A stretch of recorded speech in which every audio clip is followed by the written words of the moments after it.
हरियाणा विधानसभा का शीतकालीन सत्र बुधवार से शुरू हो रहा है।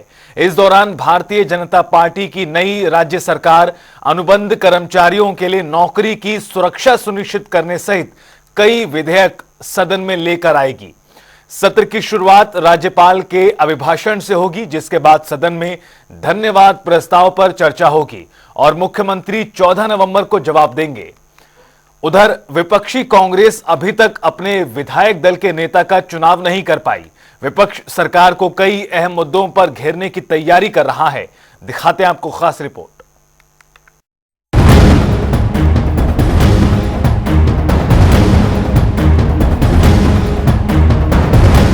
हरियाणा में 3 दिवसीय विधानसभा का सत्र शुरू होने जा रहा है। इसे लेकर चंडीगढ़ में बिजनेस एडवाइजरी कमेटी की बैठक में यह फैसला लिया गया है। बीएसी मीटिंग के बाद मुख्यमंत्री नायब सिंह सैनी ने पत्रकारों को इस पर विस्तार से जानकारी दी है। विधानसभा का ये सत्र 13, 14 और 18 नवंबर को होने वाला है। बीएसी की बैठक में सीएम सैनी के अलावा स्पीकर हरविंदर कल्याण, संसदीय कार्य मंत्री महिपाल ठांडा और डिप्टी स्पीकर कृष्ण मिट्ठा भी मौजूद थे। शीतकालीन सत्र को लेकर विपक्षी दलों ने मेगा प्लानिंग तैयार की है। विपक्षी दल पराली जलाने पर डबल जुर्माने वाले केंद्र के फैसले पर सैनी सरकार को घेरेंगे। 5 बड़े मुद्दों को लेकर मुख्यमंत्री नायब सैनी को घेरने की तैयारी विपक्ष कर रहा है। इस बार कांग्रेस के साथ इंडियन नेशनल लोकदल के विधायक भी पूरी तरह से एक्टिव हैं। इनेलो की ओर से 8 ध्यानाकर्षण प्रस्ताव विधानसभा स्पीकर को भेजे गए हैं। साथ ही पूर्व मुख्यमंत्री भूपेंद्र सिंह हुड्डा ने भी संकेत दिए कि सेशन काफी हंगामेदार होने वाला है। पिछले दिनों रोहतक में उन्होंने कहा था कि विपक्ष मजबूत है, विधानसभा में जनहित के मुद्दों को जोर शोर से उठाया जाएगा। विपक्ष की ओर से रुख से तय है कि इस बार का सत्र काफी हंगामेदार होने वाला है। डीएपी और यूरिया खाद न मिलने से किसानों को हो रही परेशानी का मुद्दा, पराली जलाने पर किसानों पर दर्ज मुकदमे और जुर्माने का प्रावधान, गांव शहर में कॉलोनियों में मूलभूत सुविधाएं उपलब्ध कराने की मांग, धान की फसल की एमएसपी पर खरीद करने वाली मांग, परिवार पहचान पत्र से आम जनता को हो रही परेशानी, शहरों और गांव में स्वच्छ पेयजल उपलब्ध कराने हेतु कार्य, प्रदेश में बढ़ रहे नशे पर विचार करने को लेकर प्रस्ताव, बेरोजगारी को लेकर सरकारी भर्तियां निकालने को लेकर मांग शामिल है। 8 अक्टूबर को मुख्यमंत्री नायब सैनी ने 3100 रुपए प्रति क्विंटल की दर से एमएसपी पर धान खरीदने का वादा किया था। हालांकि अभी प्रदेश में धान की फसल 2300 रुपए प्रति क्विंटल की एमएसपी दर से खरीदी जा रही है, लेकिन कांग्रेस का दावा है कि प्रदेश के 60% से अधिक किसानों ने 2000 से 2100 रुपए प्रति क्विंटल पर अपनी धान की फसल बेची है। हरियाणा में किसान हमेशा से बड़ा मुद्दा रहे, इसलिए कांग्रेस और आईएनएलडी इस मुद्दे को सत्र के दौरान जोर शोर से उठाएगी। विधानसभा सेशन में धान की एमएसपी पर खरीद के बाद डीएपी खाद की कमी दूसरा बड़ा मुद्दा रहने वाला है। कांग्रेस के नेता भी सार्वजनिक रूप से आंकड़ा बताकर सरकार को सदन से पहले ही घेर रहे हैं। विपक्ष का कहना है कि हर जिले में खाद की कमी है। सिरसा में 13,000 टन डीएपी की आवश्यकता है, लेकिन सरकार ने केवल 900 टन ही दी है। पानीपत में 6500 टन डीएपी की आवश्यकता है, मगर सरकार ने केवल 360 टन डीएपी उपलब्ध करवाई है। केंद्र की भाजपा सरकार ने हरियाणा समेत अन्य राज्यों में पराली जलाने पर अब किसानों से 2 गुना जुर्माना वसूलने का फैसला किया है। पर्यावरण मंत्रालय ने जुर्माने की राशि को 2 गुना कर दिया है, जो अब 5000 रुपए से शुरू होकर 30,000 रुपए तक देना होगा। हालांकि यह फैसला पराली जलाने से होने वाले प्रदूषण को रोकने के लिए लिया गया है। हरियाणा में अब तक 4000 से अधिक पराली जलाने के मामले सामने आए। कई किसानों के खिलाफ केस भी दर्ज किए गए हैं। किसानों के इस मुद्दे को लेकर विपक्षी दल भी लगातार हमला कर रहे हैं। सदन में यह बड़ा मुद्दा बनने वाला है। हरियाणा में युवाओं में बढ़ रहे नशे के चलन को लेकर विधानसभा सत्र में हंगामा होने के पूरे आसार हैं। हाल ही में सूबे के हल्का उकलाना के गांव बाबड़ा में नशे का कहर देखने को मिला है। यहां 3 युवक नशे की लत के कारण मौत का शिकार हो चुके हैं। 29 अक्टूबर को नशे से होने वाली पहली मौत का मामला सामने आया था। 8 नवंबर को भी 23 साल के एक युवक की नशे के कारण मौत हो गई थी। इसके अलावा 5 नवंबर को भी 30 साल के एक युवक की मौत की वजह नशा बताई गई थी। कांग्रेस के साथ आईएनएलडी ने भी अपने ध्यानाकर्षण प्रस्ताव में इसे शामिल किया है। हरियाणा में बेरोजगारी हमेशा से ही बड़ा मुद्दा रही है।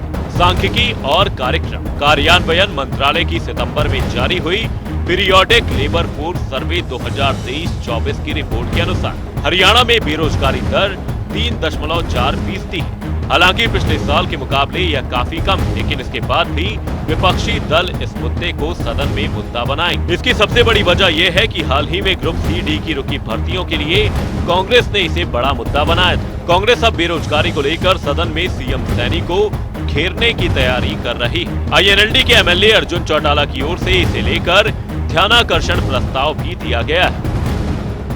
13 नवंबर राज्यपाल का अभिभाषण, शोक प्रस्ताव, सदन के पटल पर रखे जाने वाले पेपर, राज्यपाल के अभिभाषण पर चर्चा और धन्यवाद प्रस्ताव पर वोटिंग। 14 नवंबर अनुपूरक अनुमान की प्रस्तुति, अनुपूरक अनुमानों की मांगों पर चर्चा, अनुपूरक अनुमानों की मांगों पर वोटिंग, विधायी कार्य और अन्य विषय। 18 नवंबर हरियाणा विनियोग विधेयक अनुपूरक अनुमानों के संबंध में प्रस्तुत किया जाएगा। इस पर वोटिंग होगी। सदन के पटल पर पेपर रखे जाएंगे, विधायी कार्य और अन्य कार्य होंगे। पूर्व मुख्यमंत्री भूपेंद्र सिंह हुड्डा ने कहा कि 13 नवंबर से शुरू होने वाले विधानसभा सत्र में विपक्ष जोर शोर से जनहित के मुद्दों को उठाएगा। अब चुनाव हारे हैं, हिम्मत नहीं। सरकार को प्रश्नकाल और शून्यकाल को सदन की कार्यवाही में शामिल करना चाहिए। भाई अभी फसल के टाइम के बाद अपने कार्यकर्ताओं की हम हल्का वाइज मीटिंग करेंगे और उनका मनोबल बढ़ाएंगे।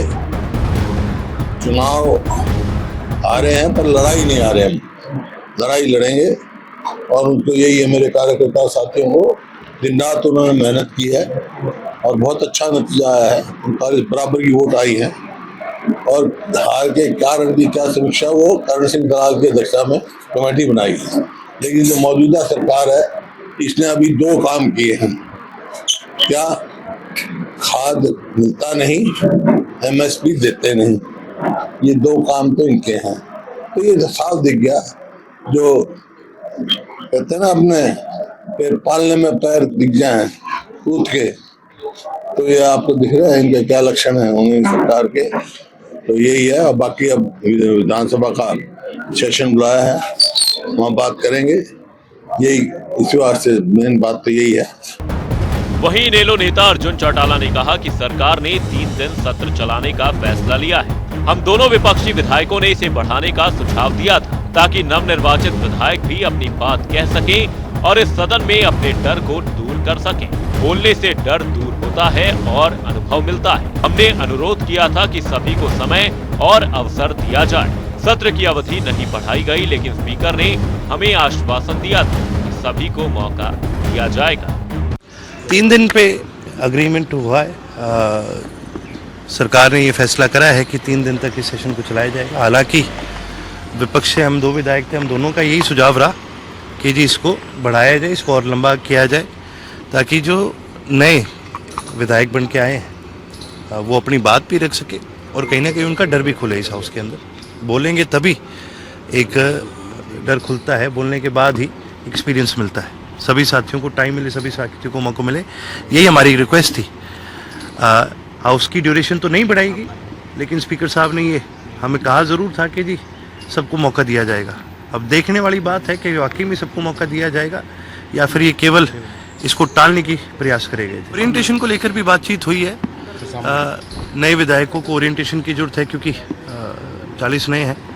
रूल्स प्रोसीडिंग्स तो चलो हर कोई पढ़ लेगा, लेकिन कई चीज़ें होती हैं जो प्रेसिडेंट होती हैं, जो रूल बुक में नहीं है लेकिन फिर भी अंडरस्टूड हाउस के अंदर, वो समझना ज़रूरी है। अब हाल ही में नेवा पोर्टल आया है, ये भी सबके लिए सीखना बड़ा ज़रूरी हो गया। तो कई चीज़ें ज़रूरी है ओरिएंटेशन को लेकर, लेकिन ये ओरिएंटेशन थोड़ा छोटा रहेगा। मेन जो ओरिएंटेशन है वो आपके बजट सेशन से पहले होगा।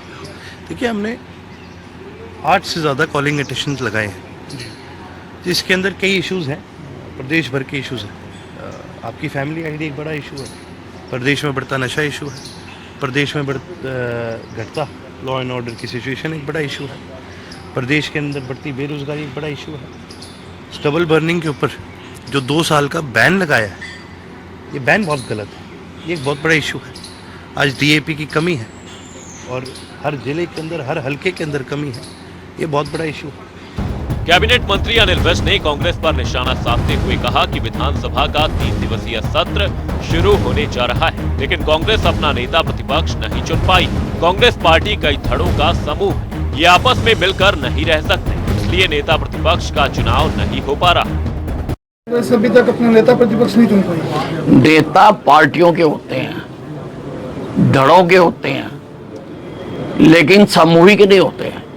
कांग्रेस पार्टी नहीं है, ये तो भिन्न भिन्न धड़ों का समूह है, तो ये आपस में मिलके तो कर नहीं सकते हैं, तो इसी कारण से अभी तक इनका फैसला नहीं हो रहा। विधानसभा सत्र को लेकर कांग्रेस विधायक आफताब अहमद ने कहा कि झारखंड और महाराष्ट्र के चुनाव आ गए थे, इसकी वजह से पार्टी का नेतृत्व दोनों राज्यों के चुनाव में व्यस्त है, इसकी वजह से थोड़ा विलंब हुआ है। तक फैसला हो जाना चाहिए था, लेकिन इन चुनाव नतीजों के बाद जल्दी ही विपक्ष का नेता चुन लिया जाएगा।